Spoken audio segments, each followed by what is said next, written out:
నమస్తే, welcome to 99 TV. ఈరోజు ఆంధ్రప్రదేశ్ మొత్తం జగన్మోహన్ రెడ్డి గారు 5 ఏళ్ల పాటు చేసిన విధ్వంసం గురించి మాట్లాడుతోంది. ఆంధ్రప్రదేశ్ ప్రభుత్వం మాట్లాడుతోంది. అలాగే కూటమిలోని 3 పార్టీలు తెలుగుదేశం, బీజేపీ, జనసేన మాట్లాడుతున్నాయి. అలాగే జనం మాట్లాడుతున్నారు. సోషల్ మీడియాలో జనం 5 ఏళ్ల పాటు జగన్మోహన్ రెడ్డి గారు చేసిన విధ్వంసం కారణంగా రాష్ట్రం అతలాకుతలం అయిపోయి ఆర్థిక పరిస్థితి ఒక 50 ఏళ్ళు వెనక్కి వెళ్ళిపోయిందని చెప్పేసి ఇవాళ దాన్ని ఇంకొక 50 ఏళ్ళు ముందుకు నడిపించడానికి కంకణాలు కట్టుకొని మరీ కూటమి పక్షాల నేతలు ముందుకు అడుగేస్తుంటే ఇండస్ట్రియలిస్టులని, పారిశ్రామికవేత్తలని జగన్మోహన్ రెడ్డి భయపెడుతున్నట్ట. జగన్మోహన్ రెడ్డి ఒక భూతంలా కనిపిస్తున్నట్ట.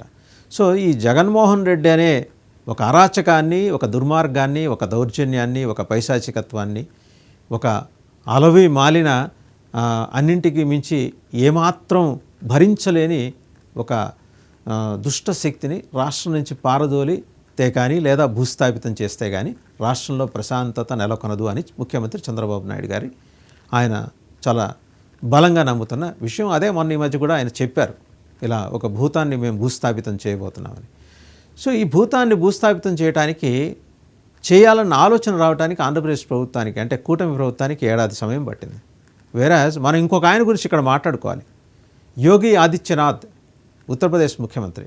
ఆయన ముఖ్యమంత్రిగా పదవీ బాధ్యతలు స్వీకరించిన నాటికి 25 ఏళ్ల దుర్మార్గం యూపీలో నెలకొంది. ఎక్కడికక్కడ అల్లరి ముక్కలు, చిల్లర చేష్టలు, హత్యలు, రేపులు, ఇక దౌర్జన్యాలు, దాష్టీకాలు అండ్ అలాగే బలవంతంగా దోచికెళ్తాలు, రోడ్డు మీద నడుచుకుంటూ వెళ్ళిన వాళ్ళు దోచికెళ్తాలు, హత్యలు, రోడ్డు మీద హత్యలు. 25 ఏళ్ల పాటు జరిగిన విధ్వంసానికి యోగి ఆదిత్యనాథ్ దగ్గర కరెక్ట్గా 6 నెలల్లో మందు దొరికింది. ఏం చేశాడో మాయం వేసినట్టు, అదే మంత్రం వేసినట్టు మొత్తం మాయమైపోయాయి అరాచక శక్తులు. కరెక్ట్గా 2 ఏళ్ళకి సెట్ అయింది. 5 ఏళ్ల కాలానికి అరాచక శక్తులు ఉత్తరప్రదేశ్లో అడుగు పెట్టాలంటే భయం వేసే ఒక పరిస్థితిని ఆయన క్రియేట్ చేయగలిగారు. కరెక్ట్గా 6 నెలల్లో ఆయన మార్గం చూపించగలిగినప్పుడు ఆంధ్రప్రదేశ్లో కూటమి ప్రభుత్వం ఎందుకు చూపించలేకపోతుంది? అక్కడ బీజేపీ ప్రభుత్వం, సరే ఎన్డీఏ పక్షాలు 1 ఉన్నా సరే బీజేపీ మరి మేజర్ రోల్ అక్కడ. ఇక్కడ మరి కూటమిలో బీజేపీది చాలా మినిమల్ రోల్. కానీ ఏంటంటే 2 ఇంజన్లు ఉన్నాయి. ఇక్కడ 2 ఇంజన్లు, కేంద్రంలో 2 ఇంజన్లు, మొత్తం 4 ఇంజన్లు సర్కార్ ఆంధ్రప్రదేశ్లో నడుస్తుంది. యూపీలో కూడా అంతే. అక్కడ బుల్డోజర్ ఉంది, కాకపోతే అక్కడ బుల్డోజర్ ఉంది, వీళ్ళ దగ్గర లేనిది ఏంటి? బుల్డోజర్ లేదు. బుల్డోజర్ అంటే ఫిజికల్గా మనకు కనిపించే ఒక రోడ్డు మీద తిరిగే ఒక పెద్ద వాహనం కాదు, అన్నిటినీ ధ్వంసం చేసుకుంటూ వెళ్ళేది. కమిట్మెంట్. యోగి ఆదిత్యనాథ్ దగ్గర కమిట్మెంట్ ఉంది. ఈ ఆంధ్రప్రదేశ్ కూటమి ప్రభుత్వ నేతల దగ్గర కమిట్మెంట్ లేకపోవడం వల్ల జగన్మోహన్ రెడ్డి అనే అరాచక శక్తి ప్రబలిపోతున్నాడు.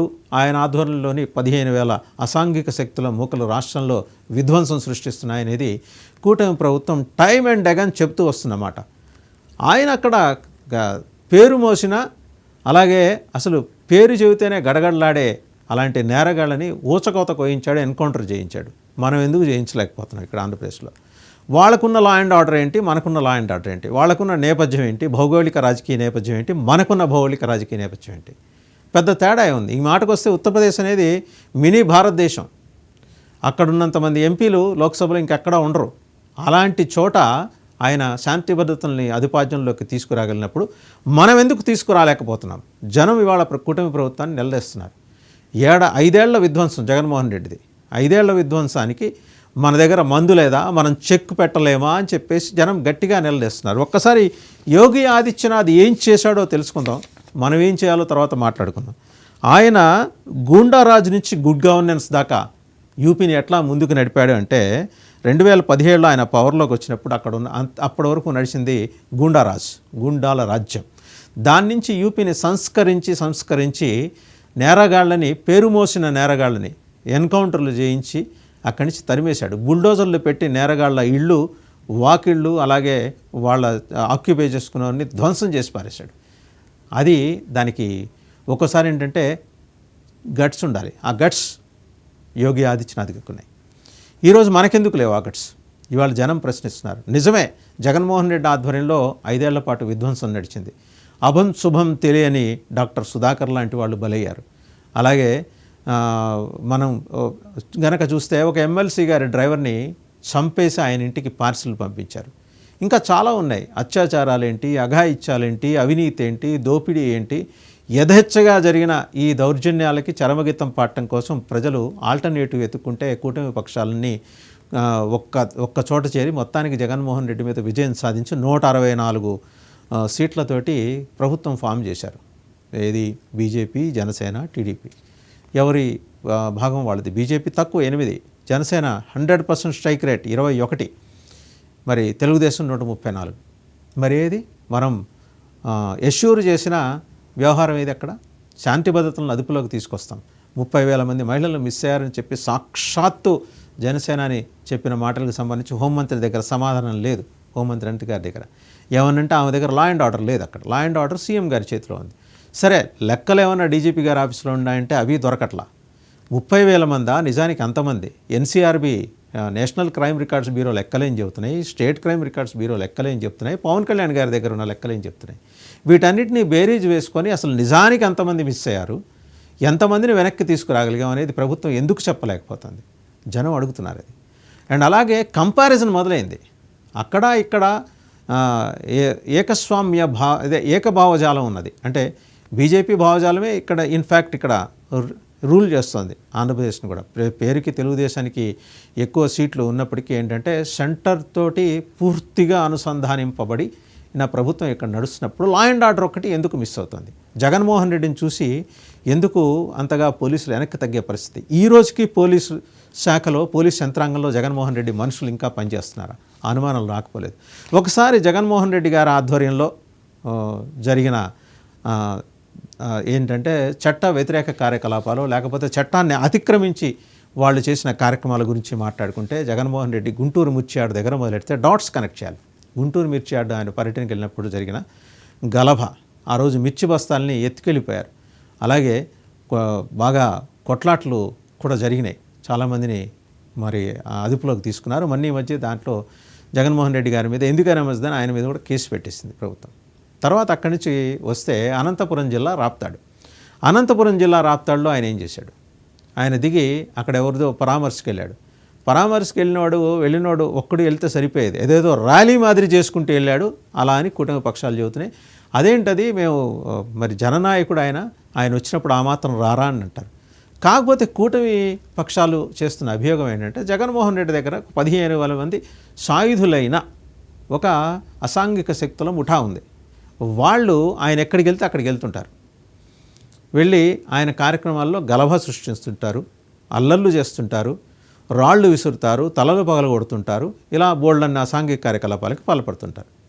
వీళ్ళందరూ ఎక్కడి నుంచి వచ్చారు? అసలు మన రాష్ట్రం వాళ్ళేనా? వేరే పరాయి రాష్ట్రం నుంచి ఏమన్నా తెచ్చుకున్నామా? ఎంగేజ్ చేసుకున్నామా? హైర్ చేసుకున్నామా? పోలీస్ దగ్గర వివరాలు ఉండాలి. డీజీపీ గారు అయితే ఒక నివేదిక తయారు చేసి పంపించారు. ముఖ్యమంత్రి పంపించడం నేరుగా ఆయనకే సమర్పించారు. ముఖ్యమంత్రి గారు దాదాపు 15,000 మంది ఈ అసాంఘిక శక్తుల ముఠా ఇప్పుడు ఈయన వెంబడి తిరుగుతోంది రాష్ట్రంలో. ఈయన ఎక్కడికి వెళ్తే అక్కడికి వెళ్ళి గందరగోళం చేస్తుంది, దీన్ని అదుపు చేయాలని చెప్పేసి డీజీపీ గారు చెప్పారు. ఇన్ఫ్యాక్ట్ ముఖ్యమంత్రి గారు కూడా ఆ విషయం తెలుసుకున్న తర్వాత ఆగ్రహించారు. ఆయన ఆగ్రహించి ఇదేంటిది, అదుపు తీయకపోతే ఎలాగని మొత్తానికి ఈ 15,000 మందిలో ఒక్కళ్ళనైతే అదుపులోకి తీసుకున్నారు. ఇంకా 14,999 మంది. ఒకసారి సిరీస్ ఆఫ్ ఇన్సిడెంట్స్ని మనం డాట్స్ కనెక్ట్ చేసుకుంటూ వస్తే కనుక గుంటూరు మిర్చియార్డు దగ్గర నుంచి అనంతపురం జిల్లా రాప్తాడు. ఆ రోజు పరామర్శకు వెళ్ళారు కదా, అక్కడ చేసింది ఏంటి? పరామర్శ పేరుతోటి మీరు ర్యాలీ చేయలేదా జగన్మోహన్ రెడ్డి గారు? తిరిగి మీరు హెలిప్యాడ్ దగ్గరికి చేరుకునే లోపల మీ అనుచరులు, కార్యకర్తలు, మీ అభిమానులు అని చెప్పుకుంటున్న అసాంఘిక శక్తులు చేసింది ఏంటి? హెలికాప్టర్ అద్దాల మీద పిడిగుద్దులు గుద్దుతారా? హెలికాప్టర్ అద్దాలు పగిలితే చేసేది లేక మరి హెలికాప్టర్ పైలట్ మిమ్మల్ని వదిలేసి వెళ్లాల్సి వచ్చింది. ఎందుకంటే మీరు వీఐపీ, మిమ్మల్ని రక్షించుకోవాలి. మీకు రక్షణ ఇవ్వకుండా తనొక్కడు రిస్క్ తీసుకొని అక్కడి నుంచి టేకాఫ్ చేసుకుని వెళ్ళిపోయారు. పగిలిన అద్దాలు ఉన్న దాంట్లో మిమ్మల్ని కూర్చోబెడితే ఎలాంటి రిస్క్ వస్తుందో ఆయనకి తెలుసు. ఎందుకంటే ఆయన బాధ్యత గల పైలట్ కాబట్టి. మీ కార్యకర్తలు, మీ అనుచరులు, మీ అనుయాయులు, లేకపోతే ఆ ముసుగులో ఉన్న అసాంఘిక శక్తులు పిడిగుద్దులు గుద్దితే అద్దాలు పగిలినాయి, హెలికాప్టర్ అద్దాలు పగిలినాయి. మరి అది అసాంఘిక శక్తుల పని కాదా అని కూటమి పక్షాలు వాళ్ళతో పాటు ప్రభుత్వం నిలదీసింది. సో అది అయిపోయింది. అక్కడి నుంచి మీరు కారులో వెనక్కి వెళ్ళాల్సి వచ్చింది. తర్వాత ఏంటి మీ టూరు? ప్రకాశం జిల్లా పొదిలి. ఇక్కడేంటి? పొగాకు రైతుల పరామర్శ. ఎన్ని బేళ్లు మీరు తొక్కిపారేశారు? మీ అనుచరులు, మీ అనుయాయులు, అలాగే మీ ఫాలోయర్సు, మీ అభిమానులు, మీ కార్యకర్తలు, మీ నాయకులు అనబడే అసాంఘిక శక్తులు ఇది ప్రభుత్వం చెప్పే మాట. ఆ రోజు ఏం చేశారు? మీ మీడియాలో కొమ్మినేని శ్రీనివాసరావు గారు చేసిన వ్యాఖ్యలకు నిరసనగా మహిళలు మీకు మీ ఎదుటకు వచ్చి నిరసన వ్యక్తం చేయాలని చూస్తే వాళ్ళ మీద రాళ్ళు రువితే వాళ్ళ తలలు పగిలినాయి. అట్టించి కూడా రాళ్ళు రువితే మీ కార్యకర్తల తలలు పగిలినాయి. ఏంటి విధ్వంసం ఏంటి? మీరు ఎక్కడికి వెళ్తే అక్కడ ఈ విధ్వంసం ఏంటి? అది అయిపోయింది. కేసులు కట్టారు. ప్రకాశం జిల్లా పొదిలి నుంచి ఉమ్మడి గుంటూరు జిల్లా, ఇప్పుడు పల్నాడు జిల్లా సత్తెనపల్లికి సమీపంలోని ఒక గ్రామంలో నాగమల్లేశ్వరరావు అనే ఒక వైసీపీ నాయకుడి విగ్రహం ఆవిష్కరించడానికి మీరు ర్యాలీ మాదిరి గుంటూరు జిల్లా తాడేపల్లిలో మీ నివాసం నుంచి అక్కడ దాకా వెళ్ళారు కదా. మీకు అనుమతించింది 3 వాహనాలు, 100 మంది మీ అనుచరులు, అనుయాయులు. దారిలో ఏమైంది? 2 మృతి చెందారు. ఒకరైతే మీ వాహనం కింద పడి మృతి చెందారని ప్రభుత్వం కేసు కూడా కట్టింది. అందులో A1 మీ డ్రైవర్ అయితే, A2 మీరు, A3 మీ PA, A4 మీ బాబాయ్ సుబ్బారెడ్డి గారు, A5 and 6 వచ్చేప్పటికీ మాజీ మంత్రులు విడుదల రజని, అలాగే అంబటి రాంబాబు. సో వీళ్ళందరి మీద రెండు సెక్షన్ల కింద కల్పబుల్ అనే సెక్షన్ల కింద పెట్టారు. సో దాని మీద సరే హైకోర్టు చెప్పింది, తదుపరి ఆదేశాలు ఇచ్చేంత వరకు తొందరపాటు చర్యలకు దిగద్దని చెప్పి డైరెక్షన్ ఇచ్చింది. మంచిదే. ఇక్కడితో ఆగిపోయింది అనుకున్నారా? ఇప్పుడు రేపో ఎల్లుండో మళ్ళీ మీరు ఇక్కడికి వెళ్తున్నారు, నెల్లూరు వెళ్తున్నారు. ఎవరిని? కాకాని గోవర్ధన్ రెడ్డి గారి పరామర్శకి. మీకు హెలిప్యాడ్కి దిగటానికి, అసలు హెలిప్యాడ్కి మీకు అనుమతి ఇవ్వమని చెప్పారు. ఎందుకు ఇవ్వమని చెప్పింది ప్రభుత్వం? మీరు కూడా ఆలోచించాలి కదా జగన్మోహన్ రెడ్డి గారు. ప్రభుత్వం ఇవ్వనన్న కారణం ఏంటంటే, అక్కడ మీరు దిగితే మళ్ళీ ఇలాగే చుట్టుముడతారు, ఈ అసాంఘిక శక్తులు చుట్టుముడతాయి, మళ్ళీ అలాగే హెలికాప్టర్ని మీద పిడిగుద్దులు గుత్తారు, దానికి ఏమైనా డ్యామేజ్ జరగచ్చు, అందులో జర్నీ చేయాల్సిన మీకు డ్యామేజ్ జరగచ్చు. మీ మంచి కోసం అని చెప్పేసి హెలిప్యాడ్కి పర్మిషన్ మేము ఇవ్వము అని చెబితే, మీరు ఎట్లాగైనా సరే మేము వెళ్తామని చట్టానికి వ్యతిరేకంగా మాట్లాడితే ఎట్లా జగన్మోహన్ రెడ్డి గారు?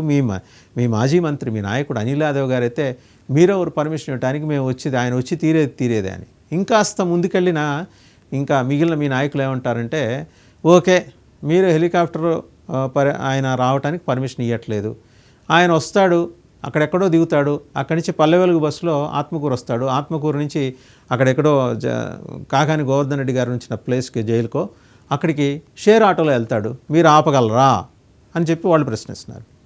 సో జగన్మోహన్ రెడ్డి గారు, వారి నాయకులు, వారి అనుచరులు, వారి అనుయాయులు, వారి సానుభూతి పరులు, అంటే వారి పార్టీ సానుభూతి పరులు, లేకపోతే వీళ్ళందరినీ కలిపితే కూటమి ప్రభుత్వం ఆరోపిస్తున్నట్టుగా అసాంఘిక శక్తులు, వీళ్ళందరూ అనే మాట ఏంటంటే, తెంపారితనంతో వాళ్ళు ముందుకెళ్తున్నారు, మీరు ఏం చేసుకుంటారో చేసుకోండి అని చంద్రబాబు గారు ఆధ్వర్యంలోని కూటమి ప్రభుత్వాన్ని సవాల్ చేస్తున్నారు.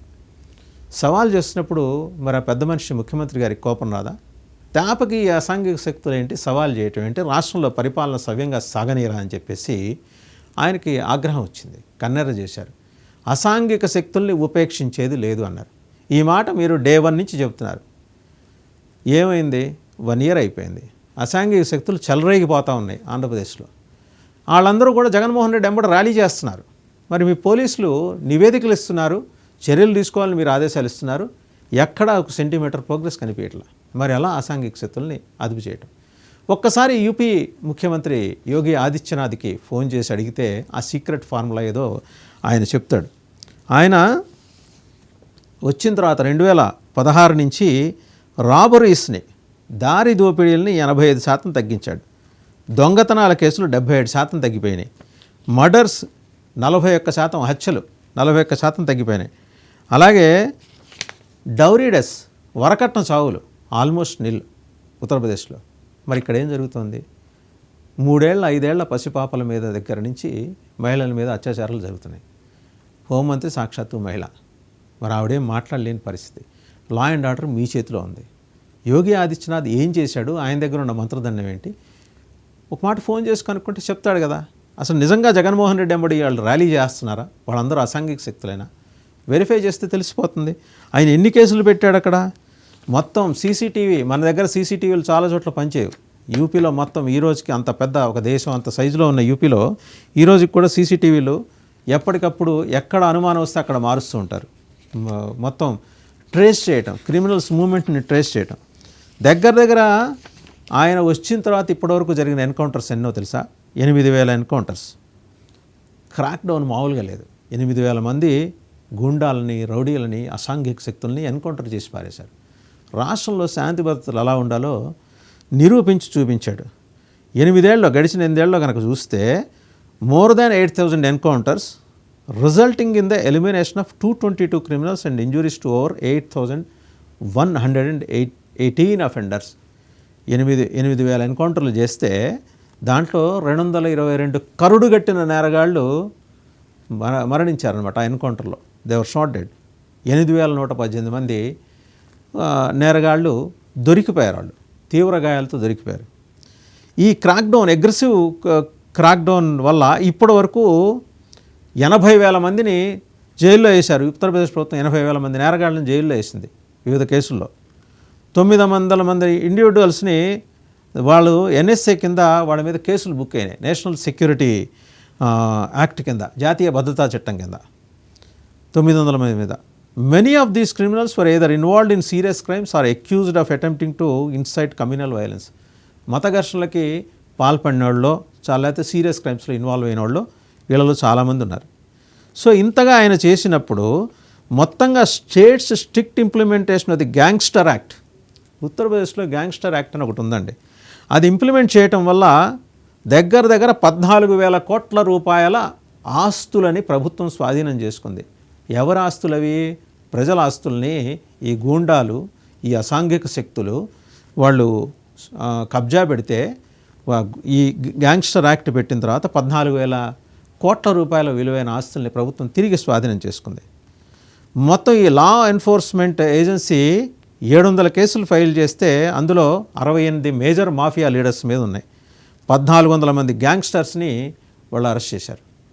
ఏది 68 మేజర్ మాఫియాల్లో 1,400 అంటే ఎన్ని మాఫియాలు ఉన్నాయి ఇక్కడ? 68 మాఫియాలు. మనకు ఉన్నంత మహా అయితే 3-4 మాఫియాలు ఉంటాయి. లిక్కర్ మాఫియా ఉంటుంది, శాండ్ మాఫియా ఉంటుంది, మైనింగ్ మాఫియా ఉంటుంది, రియల్ ఎస్టేట్ మాఫియా ఉంటుంది, అలాగే ఇంకా ప్రైవేట్ సెటిల్మెంట్స్ మాఫియా. 5 మాఫియాలు ఉంటాయి.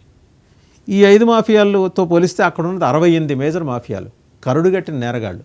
ప్రాణం తీయటం అనేది ఏదో బ్లేడ్తో కోసినంత ఈజీగా చేసే అట్లాంటి వాళ్ళని దగ్గర 68 మేజర్ మాఫియాలని కంట్రోల్ చేసి అదుపులోకి తెచ్చి శవతాండవం చేశాడు యోగి ఆదిత్యనాథ్.